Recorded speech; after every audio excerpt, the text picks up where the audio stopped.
চাঁদাবাজির প্রতিবাদ করায় এবার যুবদল নেতার বিরুদ্ধে অপপ্রচারের অভিযোগ উঠেছে। এই পুরো বিষয়টি নিয়ে বিশেষ প্রতিনিধি সাদ্দাম হোসেন মুন্না খানের প্রতিবেদনে বিস্তারিত। নতুন লাইফবয় অ্যালোভেরা শ্যাম্পু, চুল করে ন্যাচারালি স্ট্রং, মাত্র 2 টাকায়।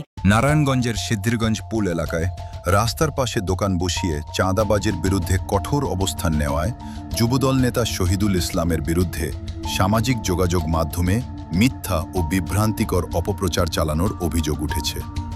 নারায়ণগঞ্জ মহানগর যুবদলের সদস্য শহীদুল ইসলাম বলেন, সিদ্ধিরগঞ্জ পুল মোড়ে বেশ কিছুদিন ধরে একটি চিহ্নিত চক্র সাধারণ ব্যবসায়ী কাছ থেকে চাঁদা উত্তোলন করে আসছিল।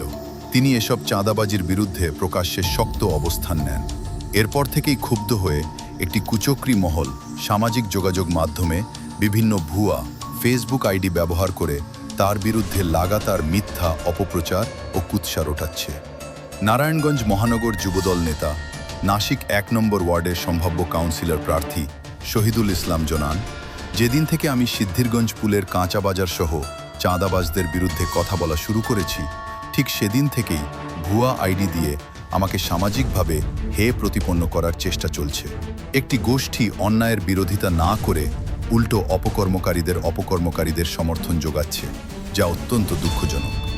তিনি আরও বলেন, এলাকার শান্তি শৃঙ্খলা বজায় রাখা এবং সাধারণ মানুষকে চাঁদাবাজির হাত থেকে রক্ষা করতেই তিনি এই অবস্থান নিয়েছেন।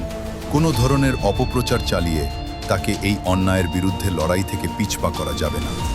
সামাজিক যোগাযোগ মাধ্যমে ছড়ানো এসব অপপ্রচারে কান না দেওয়ার জন্য সর্বসাধারণের প্রতি আহ্বান জানিয়েছেন তিনি।